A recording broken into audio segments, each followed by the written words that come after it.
Supercrack Estrella presenta. Se recuperó un ovni en Italia en 1933. 2 años después de la recuperación de este ovni en Italia, en el año 1935, mientras se celebraba un ritual de iniciación en un templo Rosacruz, uno de los allí presentes se puso a hablar con una voz que no era la suya. El gran canciller de la orden transcribió todo lo que el hermano decía y que en 1976 se publicó en un libro titulado Le Profezie di Papa Giovanni, pues el hermano no era otro que Angelo Roncalli, arzobispo de Mesembría, que más tarde accedería al pontificio con el nombre de Juan XXIII. Notas aclaratorias en color negro.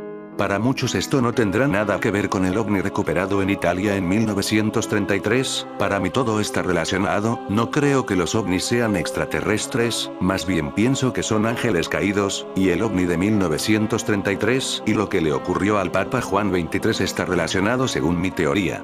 Pero vamos por partes. El primer accidente de un ovni del mundo ocurrió en Italia en 1933. Un ufólogo italiano aseguró que el primer accidente de un ovni del mundo ocurrió en Italia en 1933 y Mussolini buscó ocultarlo. Roberto Pinotti dijo haber recibido unos documentos que prueban que una nave alienígena se habría estrellado en Magenta, en el norte del país. Un ovni, Mussolini y el Papa. Un ufólogo dice tener pruebas de una bizarra conspiración ocurrida hace 90 años. Roberto Pinotti, presidente del Centro Nacional de Ufología de Italia, CUN, mostró documentos que indican que el régimen fascista ocultó el aterrizaje de una nave espacial en 1933 en Italia. Su investigación es apoyada por un exfuncionario del Pentágono, que afirma que ese objeto fue enviado a Estados Unidos con ayuda de Pío XII. Un alto cargo de los servicios de inteligencia de Estados Unidos afirma que las fuerzas estadounidenses de la Segunda Guerra Mundial recuperaron un ovni que se estrelló en Italia en 1933. Un investigador italiano compartió unos documentos que probarían el supuesto accidente de un ovni ocurrido en el norte del país europeo, 14 años antes del famoso incidente de Roswell, en Estados Unidos. Roberto Pinotti, presidente del Centro Ufológico Nacional de Italia, CUN, obtuvo documentos que, según él, probarían el accidente del 13 de junio de 1933 y la supuesta existencia de un departamento secreto creado por el dictador italiano, Benito Mussolini, para estudiar el supuesto platillo volador.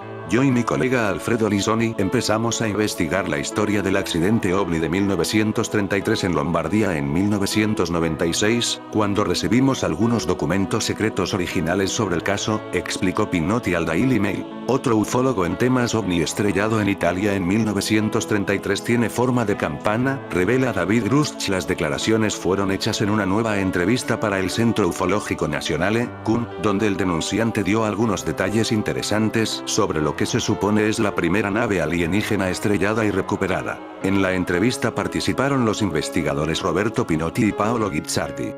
David Grusch, como invitado, habló sobre el incidente Magenta, un estrellamiento ovni anterior a Roswell sucedido sobre territorio italiano durante el mandato de Benito Mussolini. La Oficina de Preparación del Ejército me permitió compartir detalles de este incidente públicamente, haciendo hincapié en su relevancia no solo en los Estados Unidos, sino también a nivel europeo, dijo Grusch. Lo que añade intriga a este caso, que no se había revelado públicamente hasta ahora, es que el objeto recuperado, con forma de campana o bellota, originalmente poseía una forma lenticular o de doble placa. Las fuerzas de impacto durante la recuperación deformaron el casco, dando como resultado su distintiva apariencia similar a una campana. Esta descripción es como mínimo llamativa, sobre todo si consideramos el contexto histórico. Según precisó Pinotti, el ovni de Magenta habría sido obtenido en 1945 por Estados Unidos, cuando la UNRWA división blindada capturó la instalación de aviación CIA Marchetti. Previo a eso, se ha sugerido que Mussolini llegó a compartir información sobre este objeto con la Alemania nazi que, cabe recordar, habría desarrollado la Die Glocke, la campana, en alemán, un supuesto aparato de investigación científica o una supuesta Wunderwaffe, arma maravillosa. Por alguna razón me censuran en mi canal todo lo relacionado con el tema Die Glocke, lo que me hace pensar la importancia de este tema. Considerando la llamativa forma, ¿pudo este artilugio de los nazis haber estado inspirado en o tener alguna relación con la nave estrellada en Magenta en 1933? Lo cierto es que la respuesta, de acuerdo a Grusch, podría hallarse en el mismísimo Vaticano. Y es que con lo grande que es el mundo, ya es extraño y misterioso que se estrellara precisamente aquí. El Papa Pío XII estuvo involucrado en la recuperación del accidente y, a través de la Oficina de Servicios Estratégicos, OSS, envió un mensaje que terminó llegando al escritorio del presidente Roosevelt. Pero hasta donde tengo conocimiento, siempre y cuando los documentos no hayan sido destruidos, en algún lugar de los archivos secretos del Vaticano debería existir evidencia documental, reveló el exfuncionario de inteligencia famoso por salir hace poco y revelar el misterio ovni en el Pentágono.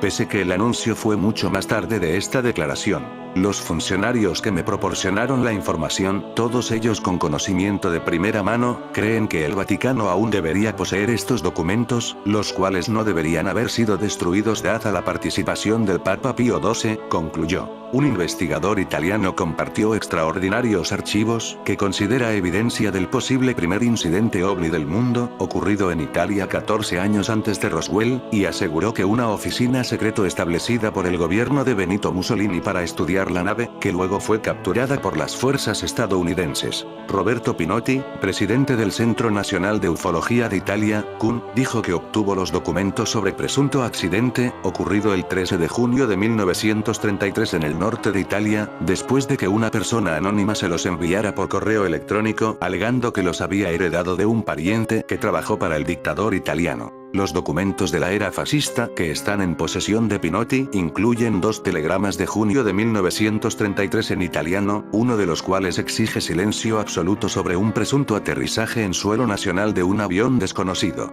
El otro telegrama, fechado el 13 de junio, amenaza con arresto inmediato y penas máximas para cualquier periodista que informe sobre una aeronave de naturaleza y origen desconocido supuestamente hallada en suelo italiano. Se ordena la refundición inmediata de cualquier pista de los periódicos que lleven dicha noticia, decía el segundo telegrama, el cual, al igual que el primero, dice que se trata de una orden personal del duce Benito Mussolini. Pinotti afirma que algunos documentos se refieren a un misterioso departamento gubernamental llamado Gabinete RS-33, el Gabinete de Investigación Especial 33, supuestamente creado por Mussolini para gestionar la recuperación y el estudio de los supuestos restos del ovni encontrado en 1933. El segundo telegrama dice: se ordena la inmediata refundición de todas las informaciones de los periódicos que difundan dichas noticias.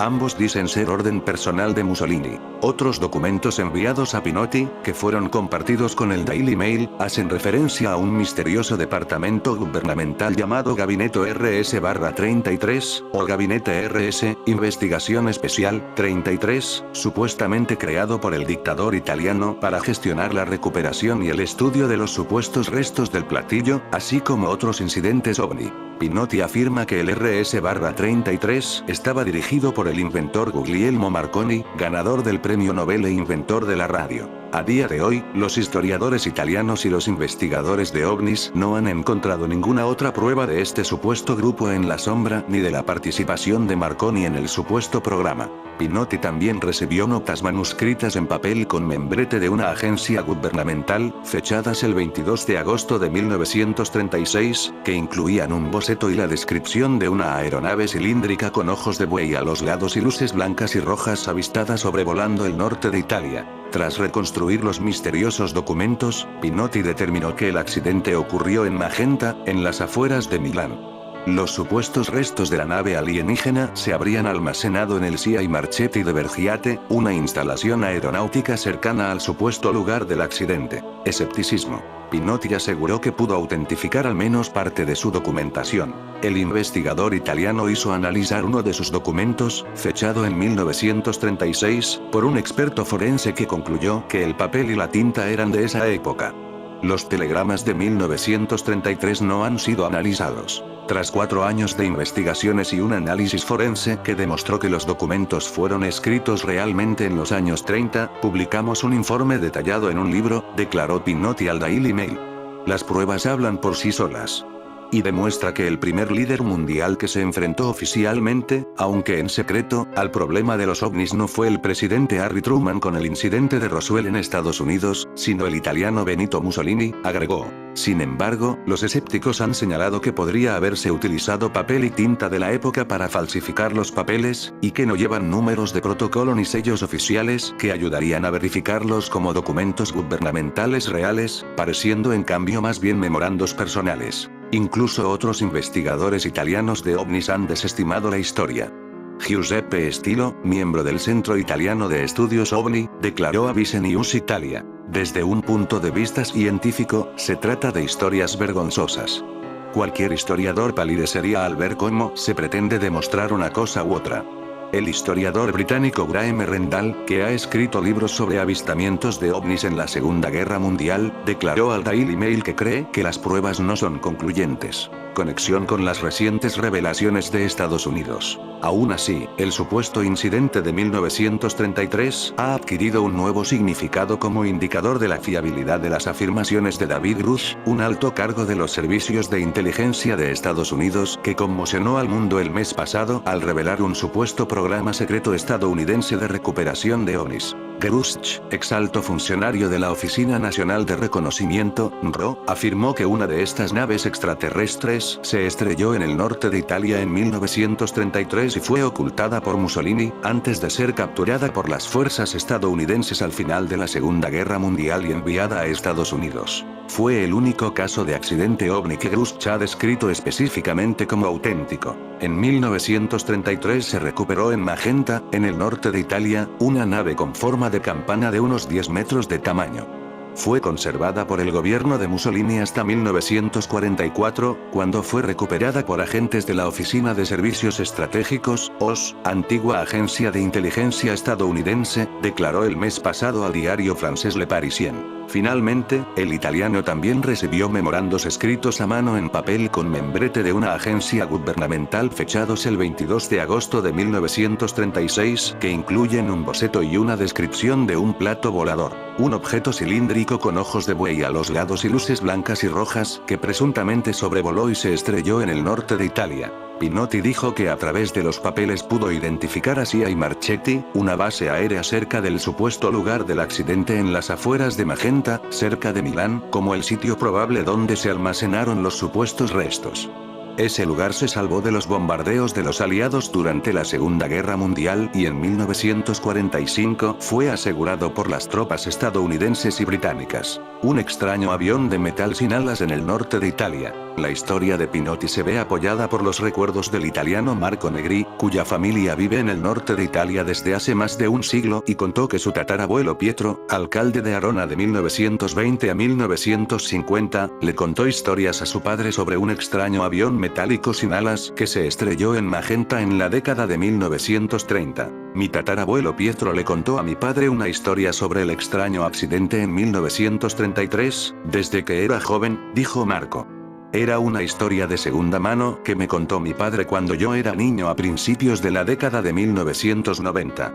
Pero coincide con la historia del accidente. Me dijeron que un extraño avión de metal sin alas se estrelló en algún lugar entre Vergiate y Magenta, agregó. Me dijeron que había una gran censura en torno a este accidente. La policía secreta fascista fue enviada a las ciudades vecinas para mantener a la gente en silencio al respecto. Marco dijo que la historia de su tatarabuelo también incluía un detalle salvaje que Pinotti también describió, sin evidencia. Que dos cuerpos con pelo y ojos claros y el tamaño de un niño fueron encontrados dentro de la supuesta nave espacial que posteriormente fue escondida por el gobierno de Mussolini. De acuerdo a la investigación del italiano, el incidente habría ocurrido en Magenta, en las afueras de Milán, y los restos del ovni fueron llevados en una instalación aeronáutica llamada Sia y Marchetti, cerca del lugar del incidente. Otro sitio que encontramos en internet creado por Alejandro Stojanovic nos informa que la historia comenzó cuando Roberto Pinotti, 1996 director de UFO News, recibió un telegrama anónimo que contenía una serie de documentos originales, pertenecientes al período fascista. Y explica que en el año 2002 es cuando se empezó la desclasificación de documentos OVNI en Italia. En el 2012 un ciudadano anónimo envía a los medios de comunicación los documentos originales a color, demostrando así la autenticidad de los mismos. Los medios quisieron sacar provecho tanto informando como desinformando. En su testimonio, el señor Pinotti habla de los 215 eventos inexplicables de ovnis en los archivos de la Fuerza Aérea Italiana. Obtuvo los documentos oficiales italianos que se remontan a los años 30, concretamente en 1936 el entonces gobierno fascista fue el manejo y documentación de los avistamientos de ovnis. Mussolini estaba muy preocupado por estas naves extrañas y por el efecto que podrían tener en la Fuerza Aérea Italiana. Los documentos hablan sobre tecnología de punta y platillos voladores. Un avistamiento ocurrió en el cielo de Venecia. Esta fuente explica lo sucedido así: el 13 de junio de 1933 se estrella un ovni en Lombardía. Es recuperado y enviado para su investigación a Savoia Marchetti, una de las principales fábricas aeronáuticas italianas que existió entre los años 20 y 40 del pasado siglo. Un objeto fue avistado por la mañana, se asemejaba a un disco metálico, pulido y la luz que refleja, con una longitud de 10 o 12 metros. No emite sonido, lo que llevaría a considerar que es un dirigible. Pero nadie sabe de aerostatos que pueden volar más rápido que el viento. El informe se hizo y llegó a las manos de Siano. El objeto fue descrito como una especie de torpedo aéreo, con ventanas muy claras y alternando, luces blancas y rojas. La parte de arriba tenía dos cúpulas redondas, era metálico. Sin embargo, nos encontramos con un extenso artículo en inglés publicado en el sitio National UFO Center donde se menciona que William Ropi fue invitado por el Dr. Roberto Pinotti al Simposio OVNI de la República de San Marino como orador para hablar sobre el accidente OVNI de 1933 cerca de Milano, Italia, y la batalla de Los Ángeles de 1942, que involucra a los altos nórdicos rubios que se reúnen con el presidente Eisenhower en Edward Safven en 1954 y en Oyomanazv en 1955. Allí conoció que el 13 de junio de 1933, un ovni en forma de campana se estrelló cerca de Magenta, Italia, al oeste de Milán. Agrega además que los ocupantes eran nórdicos altos y rubios con rasgos orientales en sus ojos azul claro. Los italianos llamaron al ovni la Campania, los alemanes lo llamaron Die Loked. Benito Mussolini, el primer ministro de Italia, informó al Papa Pío XI del accidente y puso a G. Marconi a cargo del grupo de estudio especial RS-33, que luego sirvió de modelo para nuestro grupo MJ-12. Los japoneses les dijeron a los italianos y alemanes que esas personas altas y rubias estaban en sus leyendas. Esto condujo a la alianza del Eje. Para nosotros, esto indicaría que los italianos involucraron a los alemanes en este caso, seguramente se llevaron todas las pruebas para su país, y explicaría la razón por la cual estos estaban tan adelantados al resto del mundo en muchas cosas. Es posible también que trataron de utilizar tecnología alienígena en ciertos aviones y que intentaron hacer sus propios ovnis. ¿Cuál de las versiones es verdadera? ¿Por qué aparecen dos descripciones diferentes sobre el objeto estrellado? ¿Por qué hay tan poca información al respecto? ¿Cómo fue el rescate de la nave? ¿Qué pasó con los supuestos tripulantes mencionados en las descripciones? ¿Acaso los telegramas enviados al dictador italiano y que luego presentaron como prueba de que eso sucedió, eran falsos? Las interrogantes son muchas, desearíamos saber la verdad algún día. No es casualidad que los avistamientos de objetos voladores no identificados tengan estadísticamente un aumento notable en el mes de agosto. Aquí están los datos relativos a Italia. Todo el mundo mira al cielo en busca de estrellas fugaces para pedir deseos concedidos, y aquí llega un ovni, o más bien varios en formación dispersa y no dispersa. En Roma, según el último ranking, se ven más. Luego vienen Milán y Turín. Las profecías de Angelo Roncalli, Papa Juan XXIII, fue publicado en España, y adquirido por un servidor, en 1977, con lo que cualquier vaticinio anterior a dicha fecha, solo tendría, para mí, un valor relativo. Las profecías del Papa Juan XXIII. Pues bien, puesto manos a la obra me encuentro con unas predicciones, que ya figuraban en mi ejemplar de 1977, y que a mi modo de ver se han cumplido rigurosamente años después. La caída del muro de Berlín, 1989, y el nacimiento de la Unión Europea, 1993. La primera es relativa a la caída del muro de Berlín, la Unión Europea, y Alemania líder de dicha unión. Algo impensable en los años 70, cuando el mundo aún se encontraba inmerso en una guerra fría civilizada, caracterizada por la carrera armamentística nuclear. Dice así la profecía publicada en 1977. Europa está dividida. Un pequeño muro, una gran vergüenza. ¿Hallarán a la mujer de Lutero, la democracia alemana? al alba, a los pies del muro que divide Berlín. Y para la erección de su monumento, la democracia alemana, será derribado el muro. Europa se unirá con Europa, la Unión Europea. Quien perdió la guerra, Alemania, la gana hoy, Alemania líder de la Unión Europea. Los hijos de Lutero, Alemania, sucederán a los hijos de Juana, Juana de Arco, Francia. Sobre Juan Pablo II, la segunda profecía seleccionada, también supuestamente escrita por Angelo Roncalli en los años 30, es relativa al pontificado del Papa Juan Pablo II. La madre, la Iglesia, olvida su corazón latino, será el padre inesperado, hijo de las aguas y de los campos, verá enrojecerse su túnica blanca. Tú que vienes de la niebla, serás herido por primera vez desde 1523, se nombra un papa no italiano, latino. Juan Pablo II, que viene de la niebla de Polonia, yendo vestido de blanco, fue alcanzado por 4 balas, 2 de las cuales se alojaron en su intestino, otra le alcanzó en el brazo derecho y la última en la mano izquierda. La imagen del Papa con su blanca vestimenta teñida de sangre, dio la vuelta al mundo. No olvidemos que el ejemplar que recoge esta profecía, y que obra en mi poder, fue publicado y adquirido un año antes de la elección de Juan Pablo II. Amén de lo visto, la lista de supuestos aciertos proféticos del Papa Juan es espeluznante. Y digo supuestos ya que se produjeron antes de la publicación del libro. La oscura profecía sobre el final de Hitler. Encerrado en su cubil, búnker, abrazado a la mujer de otro. Sobre su muerte, misterio. Hay que combatir y esperar, porque el usurpador se crucificará solo, suicidio, en la falsa cruz, esvástica.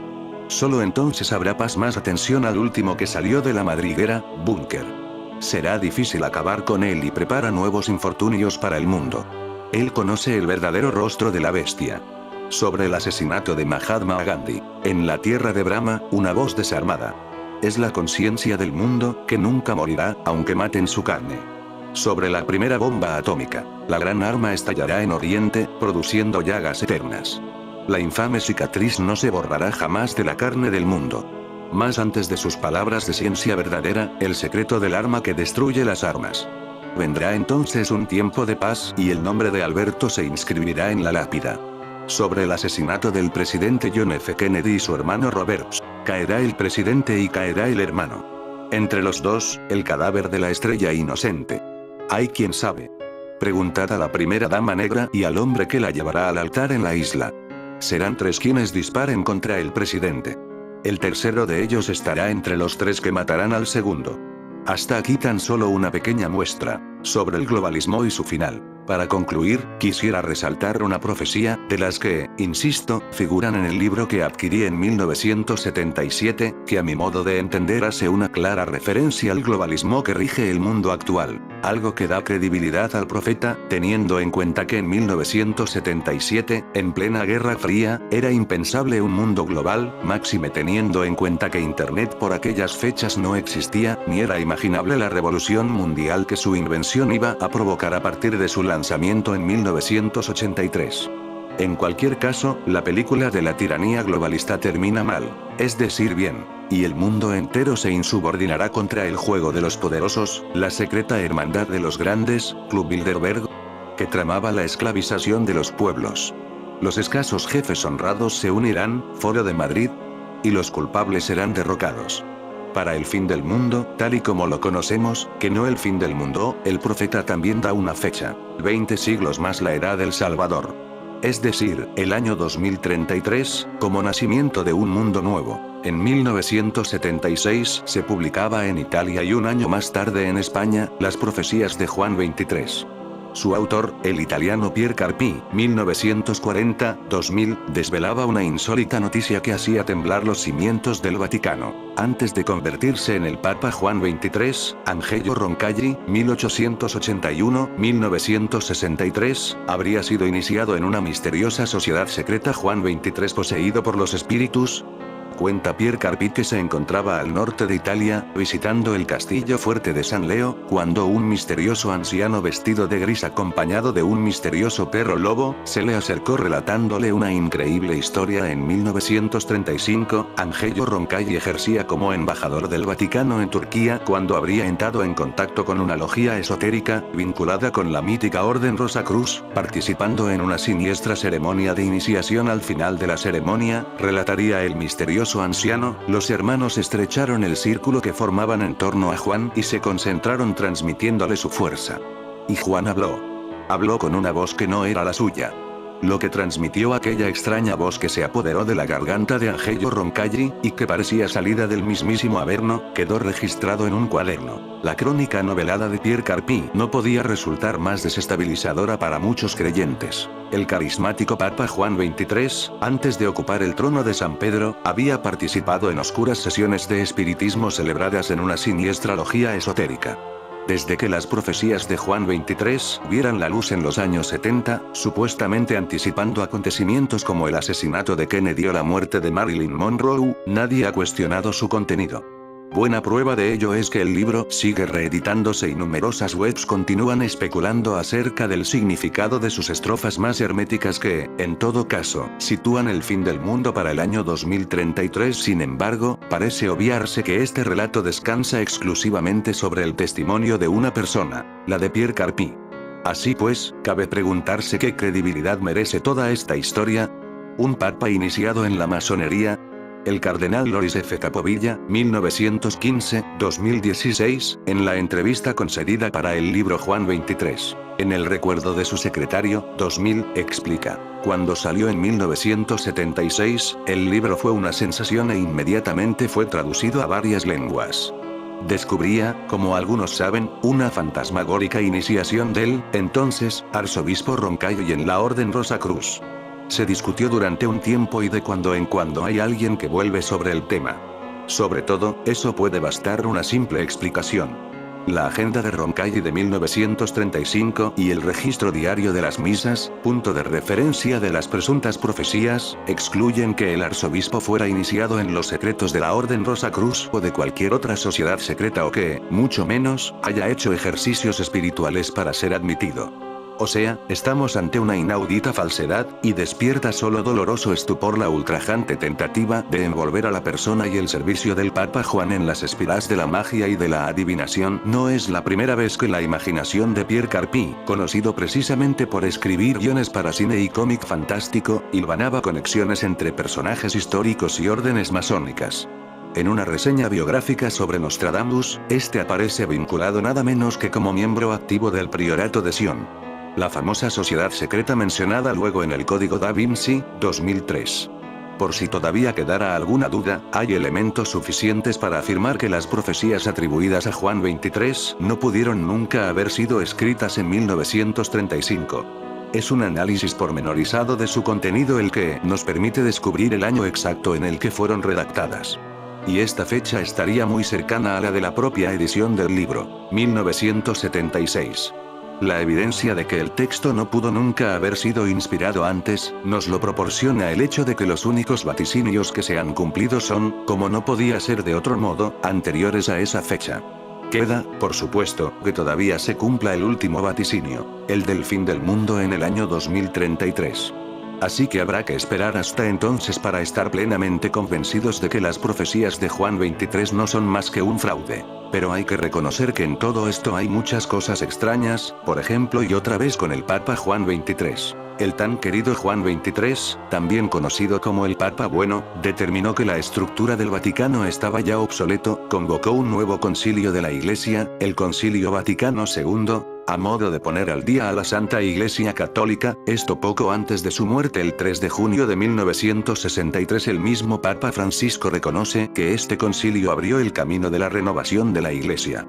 Juan XXIII, al que se le atribuye un milagro el que realizó a Sor Caterina Capitani, a la cual los médicos le habían diagnosticado una muerte lenta y dolorosa producto de una perforación gástrica, esto a Sor Caterina provocaban intensos dolores y diversos sangrados, fue el 22 de mayo de 1966 que, ya en su lecho de muerte y habiendo recibido ya la extrema unción, se produce el milagro del Papa Bueno. Sor Caterina escuchó la voz del Juan XXIII la cual le dijo: tus oraciones han sido escuchadas, este milagro le hizo merecedor de su beatificación. Hablamos del mismo Papa que tuvo en sus manos el secreto de Fátima y pudo abrir dicha carta, al hacerlo dijo lo siguiente: no quiero ser yo profeta de calamidades, prefiriendo así seguir guardando el secreto. Aquella predicción que muchos especulan que no eran buenas noticias para la humanidad, sino la de cataclismos y de un castigo divino. Pero prosigamos con el tema que realmente ha causado interés y que se dio a conocer a la luz pública 20 años después del fallecimiento del sumo pontífice. Esto sucedió según testimonios del secretario del tan querido Papa Juan XXIII, el sacerdote Loris Francesco Capovilla. Esto ocurrió una noche de julio del año de 1961 en los jardines del Palacio de Castel Gandolfo. El secretario, caminando junto a su santidad, lograron divisar en el cielo algo que primera instancia creyeron que era una nave parecida a un helicóptero, pero que al acercarse este objeto hacia ellos resultó ser un objeto volador no identificado, con forma oval, el cual emitía una serie de luces de colores intermitentes. Este objeto se puso prácticamente muy cerca de la cabeza de Juan XXIII y Capovilla. El objeto aterrizó a pocos metros de donde se encontraban el secretario y su santidad el Papa Juan XXIII, del cual bajó una especie humanoide. Así es como lo describe el asistente del Papa a este objeto volador. El mismo Capovilla describe al ser que se bajó de esta nave, con mucho parecido a las personas, a nosotros, con la única diferencia de que este tenía orejas puntiagudas y emitía un resplandor dorado de su cuerpo. Ante tal suceso, tanto Juan XXIII como Capovilla creyeron que esta era una manifestación divina, por lo cual se arrodillaron y comenzaron a rezar. No obstante, este ser, sin pronunciar aparentemente ninguna palabra, y llamó a su santidad el Papa Juan XXIII. El Papa se acercó hasta donde se encontraba este ser, pero Capovilla solo pudo observar cómo se encontraban dialogando sobre algún asunto, del cual Capovilla nunca supo a ciencia cierta sobre qué fue lo que el Juan XXIII y extraño ser bajado de esta nave hablaron en ese momento cerca de 20 minutos.